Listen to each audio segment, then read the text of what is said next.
조갑제 TV 시청자 여러분 안녕하십니까. 2025년 5월 13일 새벽 0시 18분입니다. 어제 대선 운동기간 첫날 가장 큰 뉴스는 카이스트 이병태 교수가 이재명 후보 캠프에 들어갔다는 사실입니다.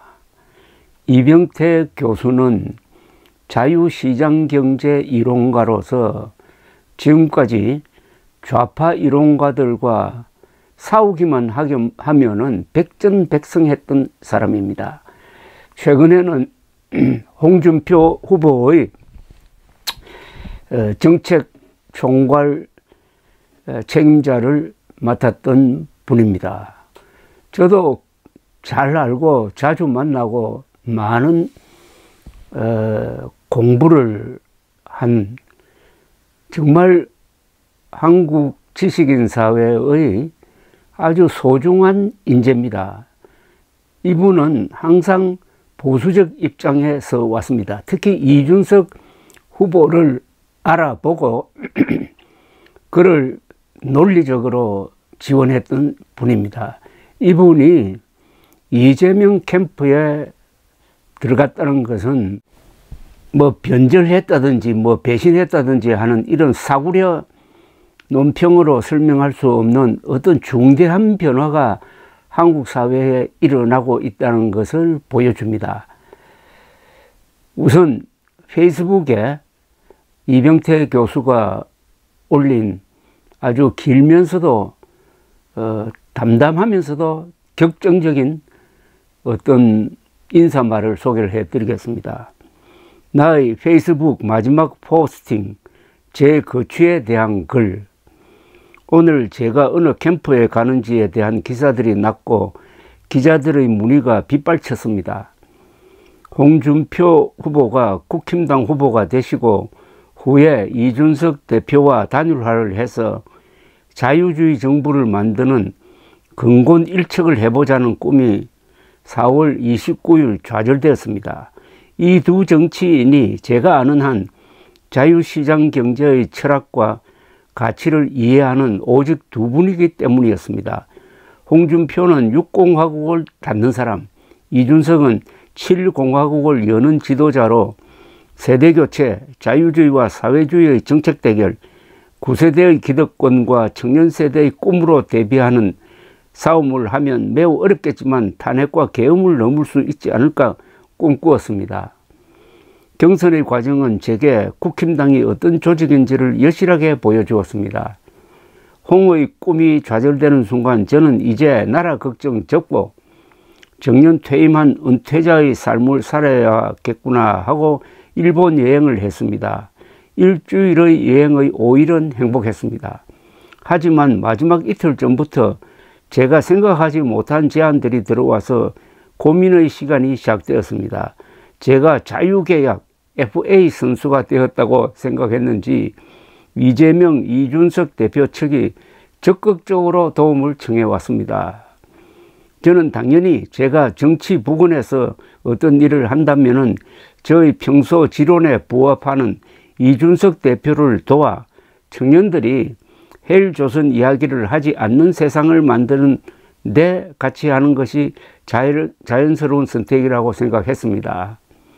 하지만 의외로 이재명 캠프가 문재인 정부와는 다른 통합과 정통 경제 원칙에 입각한 경제 운영을 심각하게 고민하고 있다는 설득을 계속해 왔고 제가 주장했던 규제 개혁과 성장 복원에 기여할 공간이 있다는 말씀을 해왔고 저를 아끼는 분들 중에 호랑이 굴에 가서 문재인 투를 막는 일을 하라는 조언을 주시는 분들도 많았습니다.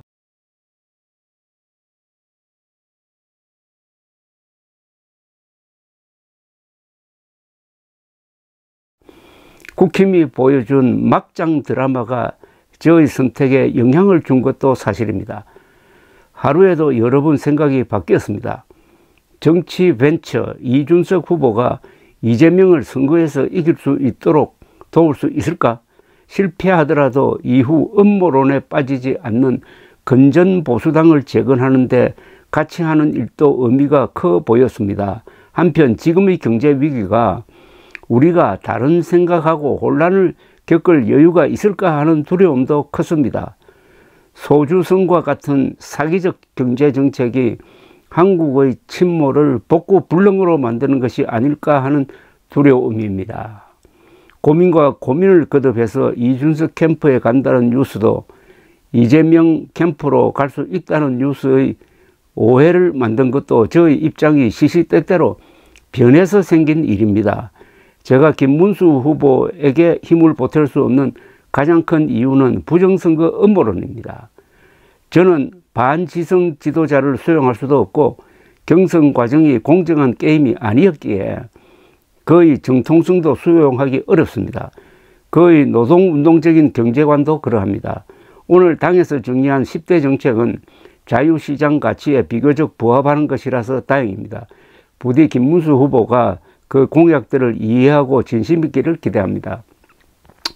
제 가치관으로는 윤석열의 계엄도, 김문수의 단일화 사기 공약에 입각한 승리도, 당권파의 신미아 후보 교체 쿠데타 시도도 도저히 용납하기 힘든 폭의 연속이었습니다. 저를 아끼고 제 말에 귀 기울여 주신 분들에게는 매우 의외이고 실망스러운 뉴스일 것입니다. 그리고 저를 가장 아끼는 두 여인, 어머님과 아내의 뜻과도 다른 선택을 저는 했습니다. 호랑이 굴에 들어가서 상처뿐인 상태로 버려지더라도 경제적 자유를 위한 마지막 외침을 해보고 제 사회적 기여를 끝내고자 합니다. 이재명 캠프에 조인합니다. 이준석 후보에게는 매우 죄송합니다. 꼭 멀지 않는 시간에 세대 교체를 통한 건전하고 상식적이며 미래지향적인 한국 재건의 꿈을 이루실 것으로 믿습니다. 주류 경제학적 이야기를 이재명 후보에게 전하고자 합니다. 그쪽에서 실패하고 용도 폐기될 가능성도 각오하고 있습니다. 제가 믿는 바가 받아들여지지 않을 때는 언제든지 그만두고 잊혀진 은퇴자의 삶을 살고자 결심하고 있습니다.